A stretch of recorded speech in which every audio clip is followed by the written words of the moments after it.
where I'm down at my little factory, and I've got a job I've got to do for a mate. I've got this 1989 LN106 Hilux 2.8 diesel. It's had some stuff done to it over the past, but it's just been sitting around for a while and wants to get it back on the road. So we're going to do some maintenance stuff. Going to change a few things on it and go over a few problems that it's got, and just make sure that it's reliable and does what he needs it to do. So I'll have a bit of a walk around first. So it's the LN106, so it's got the 2.8 litre naturally aspirated diesel in it. Used to be white. As you can see, it's been painted the like the Desert Storm colour, which has actually faded and gone powdery, so that could be something in the agenda later down the track. But we've got a body lift in here with the alloy blocks with longer bolts. That's probably going to come out, just because it's not really necessary, and if it's not necessary, there's no point doing a body lift anyway. But it's got 2-inch rock crawl springs in the front, Rancho shocks in the front. It's got an extended shackle in here. The rear suspension is basically standard, I think.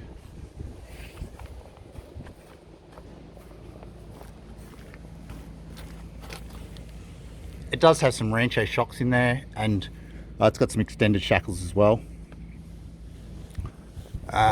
She's got some nice oil leaks from the axle seal on that side. We're going to do rear wheel bearings and rear brakes anyway, just to make sure it's all good. It's got a nice clunk in the driveline somewhere when you take off.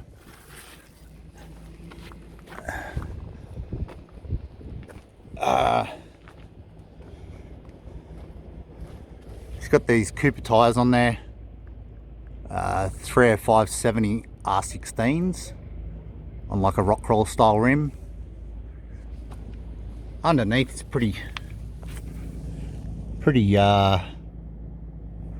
original, pretty basic really.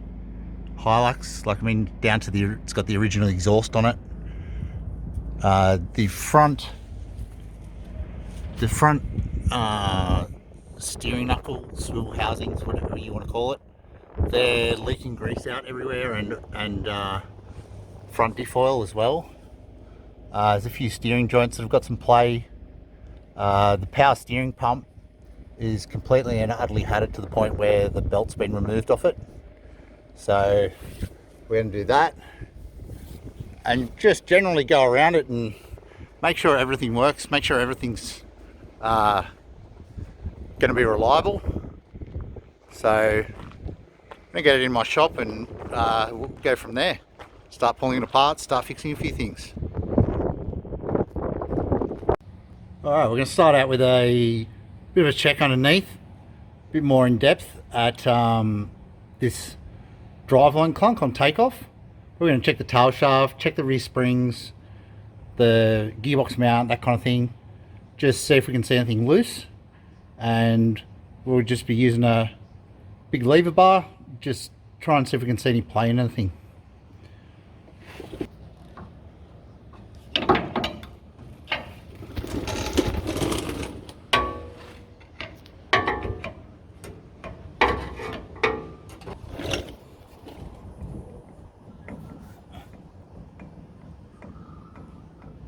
Can hear that, just hear that universal's got some play in it.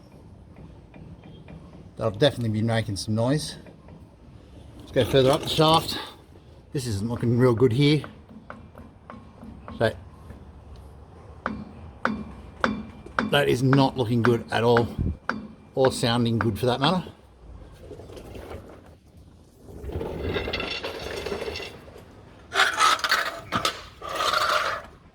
Up here at the transfer case, looks like we've got some oil leak coming out from behind the yoke here. It's probably something in the output shaft here, the seal there, perhaps, or this yoke is actually coming loose. But we can see that Universal also has a lot of play in it, so we'd just about be up for redoing the entire tail shaft here. This car's on a bit of a budget, so unfortunately it's probably going to be not cheap to do, but we'll just have to get some prices on it.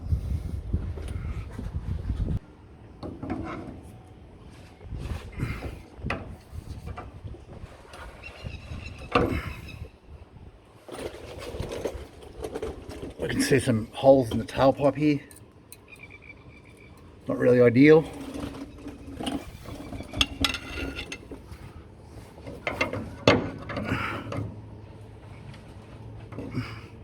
Those bushes seem fine in those.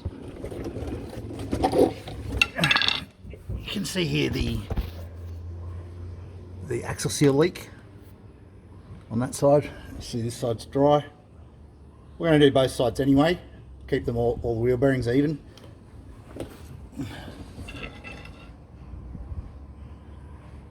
Well, I would dare say our clunk in the driveline is going to be that tail shaft issue. Everything else doesn't look too bad back here apart from the oil leaks. As you can see, this transfer case leak is actually leaking onto the exhaust. Never really a great thing. Yeah, pretty stinky. But let's just check this rear gearbox mount.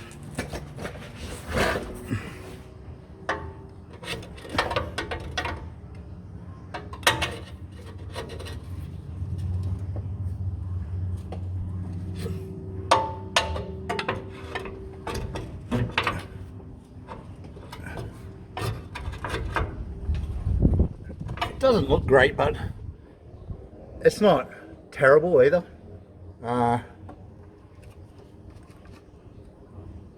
Yeah, it's not broken.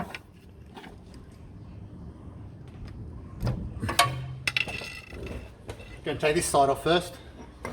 Let's get your big hammer. Quick hit to break it.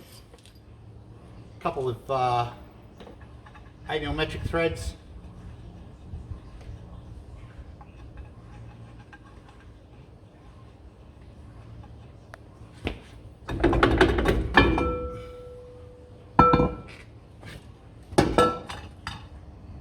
As you can see, it's pretty nasty. It's got into the brake shoes. So we've got some new linings to put on it. But yeah, I'd say most likely we might be able to see it. Not really. That's probably our axle seal. I'll check the wheel cylinder anyway, make sure it's not leaking as well. But yeah, we're going to get these axles out now.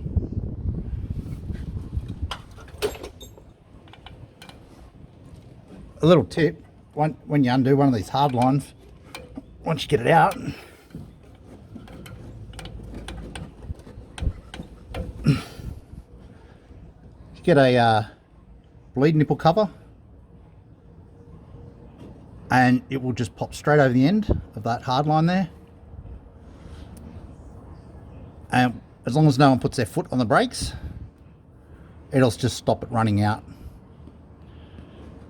You can put line clampers on the flexible lines, but if you've got braided lines or if it's a hard line that you can't undo, this little trick with the bleed nipple cover works quite fine.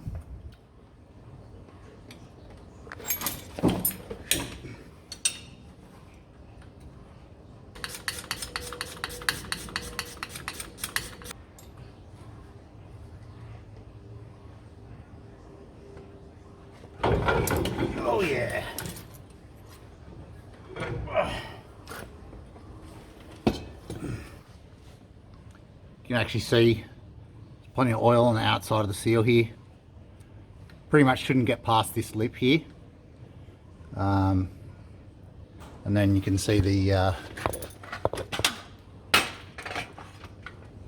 you can see down here the bearing is just soaked in oil.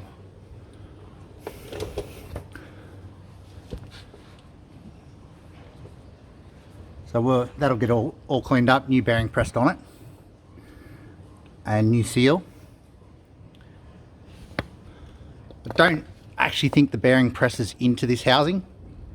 It is like a fairly tight fit, but I think once it's all tightened up with the mounting bolts here, it all pushes in together.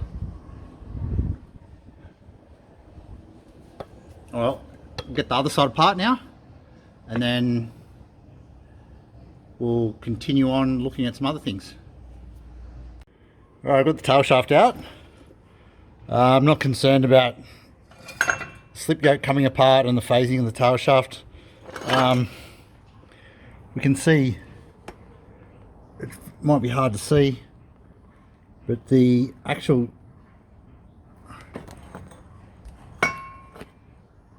uni cap is moving in the yoke, so that yoke there is no good. The center bearing is no good. That universal is no good. That universal there is no good. So I'd say I'm most likely going to prefer to send it to a tail shaft shop. They've got all the parts they need if it needs it, while I might pull it apart and be waiting for parts and all sorts of stuff. So that may be the course of action there. We'll check the pinion yoke here. That feels fine. Right, now looking at the output shaft of the gearbox, the transfer case to be precise, we can see there's a lot of oil around here. It's actually coming out through the nut, and I don't know if you can see that, but it's actually moving on here. Now that nut is a locking nut. Generally they're okay if you just do a new seal and maybe put a new locking nut or reposition or tighten it back up and relock that nut. Sometimes it means the bearings in the back of the transfer case are wearing out. So for now I think we'll just get a new seal, and we'll be doing the nut up properly, and yeah, and hopefully that'll fix it. All right, we're going to continue on looking at the front now that we've got the back pulled apart. We've had a bit of a look over the steering. There is some play in the steering. I've still got to find where it is, and there's a few telltale signs I'll show you on noticing when your front axle seals or your swivel housing or kingpin seals and bearings are leaking. They do come up. They are pretty noticeable. They are really a serviceable item. Like, they're not set and forget forever. So if you are taking your four-wheel drive off road, they are going to get dirt in them. They are going to wear out the seals and stuff. So let's get this wheel off, and we'll start having a look at it.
Our top bearing is obviously in fantastic condition if it's fallen apart. That's the inner cone of the top bearing.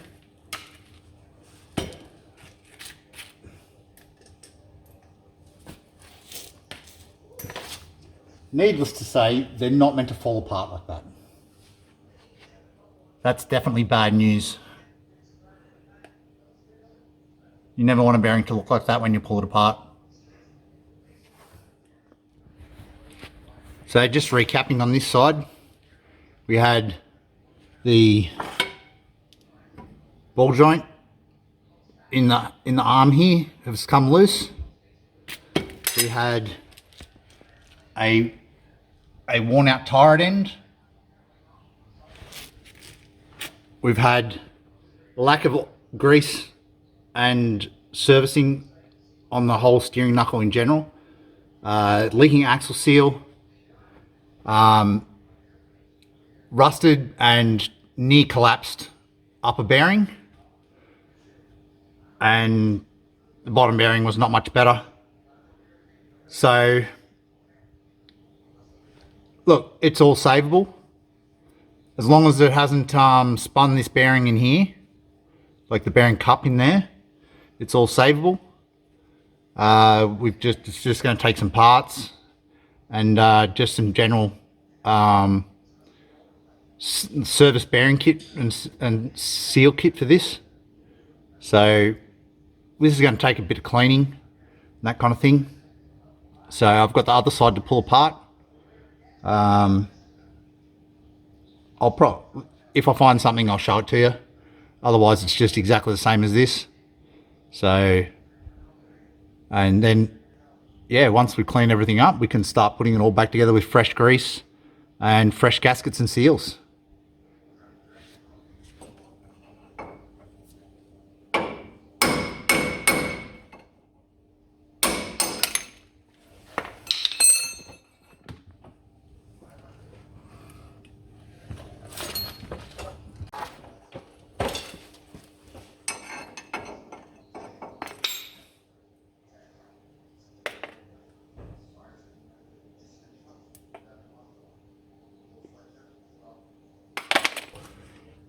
You can actually see the rust here where the water's got inside past all the seals.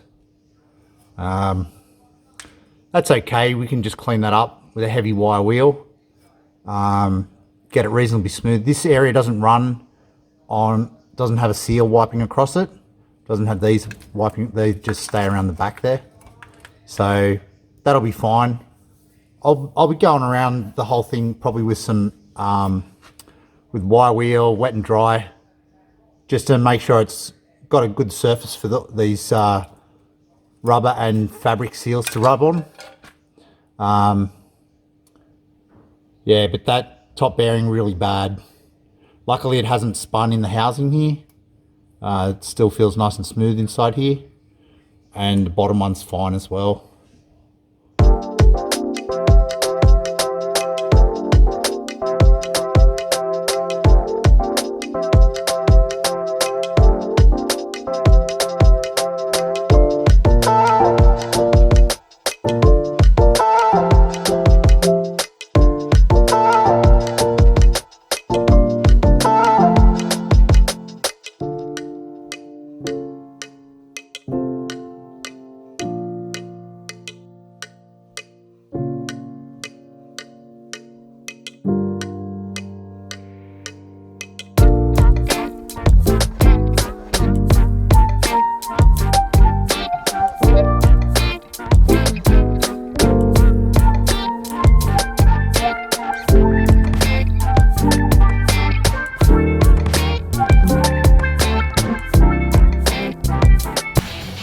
Alright, there we go. Got the steering knuckles apart. Just generally wiped all the grease out. We've got the disc rotors down to our hubs. We've got new brake rotors and pads for those. CV shafts are out. They'll get cleaned up, re-greased, and along with all the other parts, just be cleaned in general. Then gasket, seals, grease, the whole lot, all back together, and it should be good for a long time after that. Big problem with these You can see this one's had the damage too. Water getting inside them. When we put it back together, I'll show you how I combat that anyway. And then there was cleaning. There's no real other way to put it other than this part sucks. You gotta clean all your parts that you pulled apart so far. You can see I still keep them in their individual lots. We've got the rear here, and each side of the front there in their own group. So we're just gonna clean them. Get yourself a good pair of gloves because it just gets nasty, really. Let's get to it.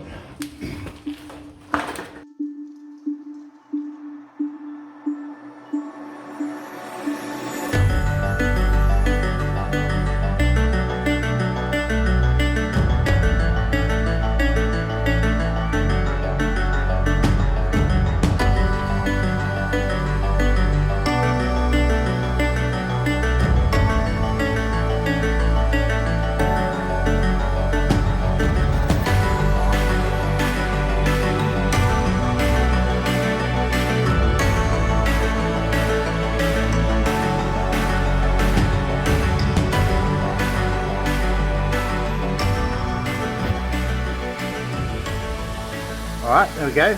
All those parts are now clean. Let's still got to take a couple of gaskets off and that kind of thing, but they're mostly clean. Really, just when you thought all the cleaning was over, you still have the entire ball knuckle of the front diff to clean. That's this part here. It's got to be cleaned up. So go ahead, clean that as well, and you can clean up the CV shaft and everything at the same time. And then after some more cleaning there, then check back in.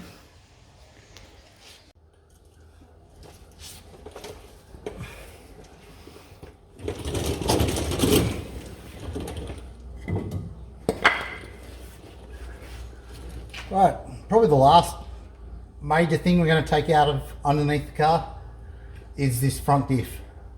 We're going to change it for what they call a high pinion front diff. I'll show you what that's about once we get it out. So simply just we take the nuts out around here, drive shaft off, and because we have the front axles out of the car, it should come straight off, no problems.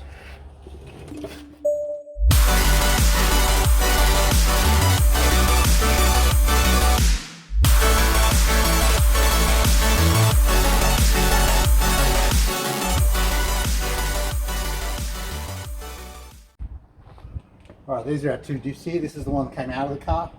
This is your standard low pinion type. And this is the one we're looking to put in the car. You can see straight away, one has the pinion down here, one has the pinion up the top. These are actually a reverse cut gear on the crown wheel and pinion compared to these. The main advantage here is basically just gets your tail shaft up higher, out of the way. You don't have to put extensions in the tail shaft with lift or any spring relocations or anything like that. Strength wise, I'm really not sure if there's any advantage or not. It's pretty much just down to getting your driveline angles a lot better. So you can even go a lot higher in lift than what this Hilux is going to end up. Yeah, we do have to check the ratios, make sure they're the same. That's not that hard to do. Even if you can't find numbers on them, it's still not a massive headache to find out. You can just mark the crown wheel, mark the pinion yoke, and turn it and count the turns basically. I can show you that in a minute. We'll clean this one up a little bit, and then we'll fit this in. We might make sure the axles fit in first. Make sure we're not going to have any issues once we put it in there. Feels like a good tight diff, so I think it's going to be good for the project. And yeah, this one is feeling a little loose. I'd say it's the original one in it, probably never been out. So yeah, we'll check these ratios and go from there. That's the standard pinion. You can see the direction of the cut on the teeth. This is the high pinion. You can see that the teeth are cut in the opposite direction. So that's because the pinion is on the opposite side of the drive center. So that makes it a high pinion reverse cut diff center. Alright, check our ratio. Got a mark here on the crown wheel, mark here on something fixed to the housing. Got a mark here on the pinion and mark on the housing. So we basically want to know how many times the pinion turns for one rotation of the crown wheel.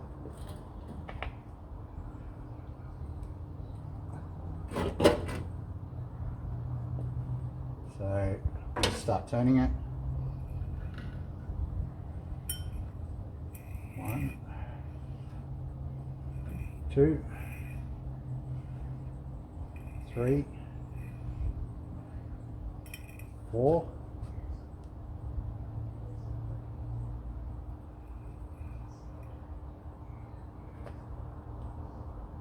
and about a quarter. So it's probably going to be 4.3 to 1 ratio. If you've got it in the car, these open center diffs, if it's in the car, sometimes you'll have to do twice the number of turns to get the crown wheel to turn full rotation. It's just something that you have to be wary of and calculate yourself. So let's check the other one.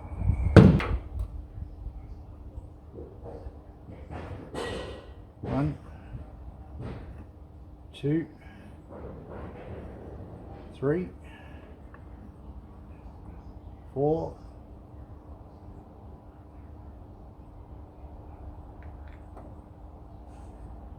and yeah, we've got ourselves about a quarter.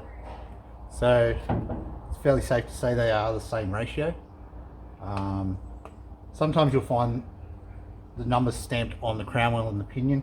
I can't see it on here, so I'm having to just figure it out.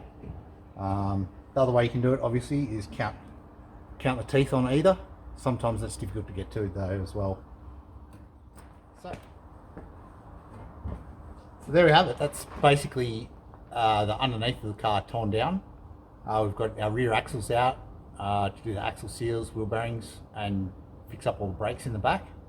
We've got our front swivel housings pulled apart, all cleaned up, ready to put back together. We've got the front diff out now. We've checked the ratio. And we've got that rear tail shaft out, and that's been sent away to get repaired. So we've got a good start on it. We've still got a lot of work to do. So if you're keen to keep up with the progress, give us a like, give us a subscribe, and I'll catch you in a future episode of Reshresh.